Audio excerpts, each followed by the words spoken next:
Right, hi, I'm Marv. As Chomsky says, if you pick up a club, the military and cops will come at you with a gun. If you bring a machine gun, they'll have bazookas and tanks. Nonviolence is a technique that can win social change with a minimum loss of life. If arrested as members of a nonviolent vigil or demonstration, we will behave in a nonviolent manner.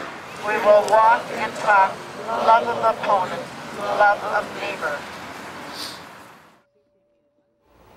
At certain moments, you will know when you have to take risks. That where you may get hurt, you may go to prison.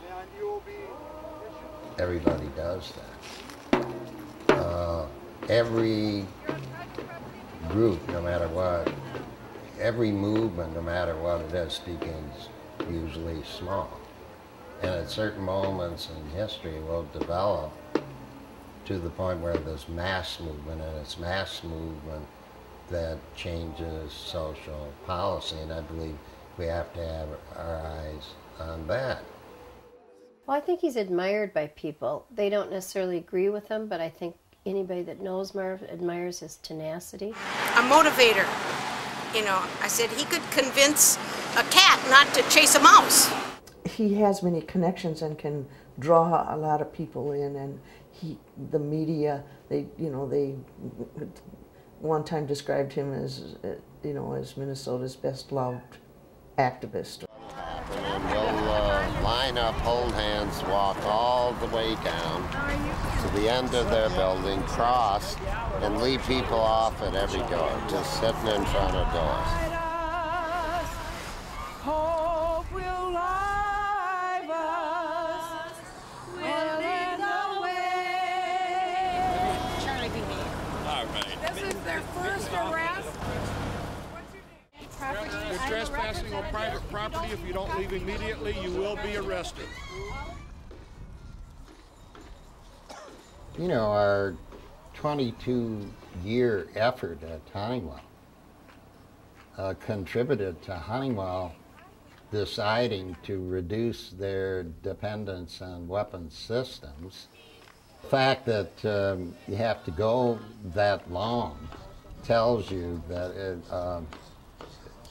the stakes are very high. We were a factor in their deciding to do that, which shows some real power if you have the endurance to stay at it. He stands up for what he believes in. No matter where he is, drafted into the Army, put in complete circumstances opposite of like what he believes, he's going to be that flame of resistance. It's a struggle that you can't win in just one corporation. It has to be nationwide. It has to be international. And we came to understand that because, I mean, what is the nature of the American system? It's a system that exists to benefit the very rich, mostly white men, who run and control the multinationals. And that's, it's a deeply embedded system,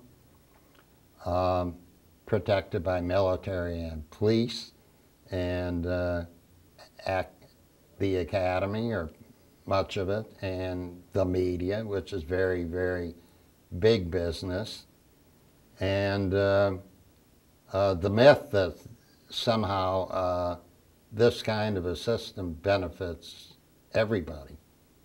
And my understanding and our understanding is that that's not true. He teaches us to completely challenge and break down everything that we're taught to accept. The young people have soul.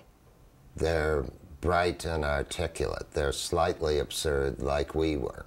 And however, they don't know the history of dissent in American history. They know literally nothing beyond what's current.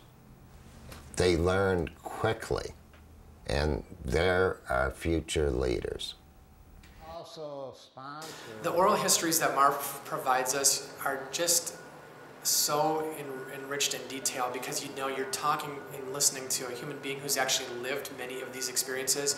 It's not something that you're going to find in a textbook, so it's so engaging. They're frequently in jail. They just didn't write. Well, we are the history makers, and it's crucial for people to know the comrades, the men and women who came before them, because if you don't know it, you're bound to repeat the mistakes and not necessarily take advantage of the victories and successes.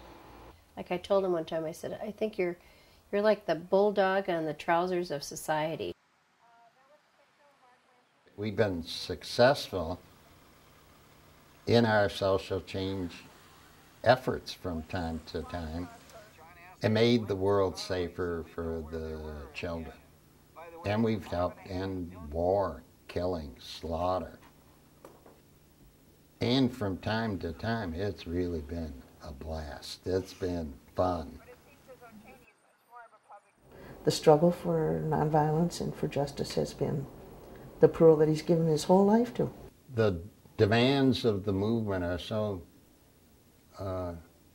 exacting and strenuous. I don't know if I could do both, a marriage, family, and movement. So I chose to do the movement work.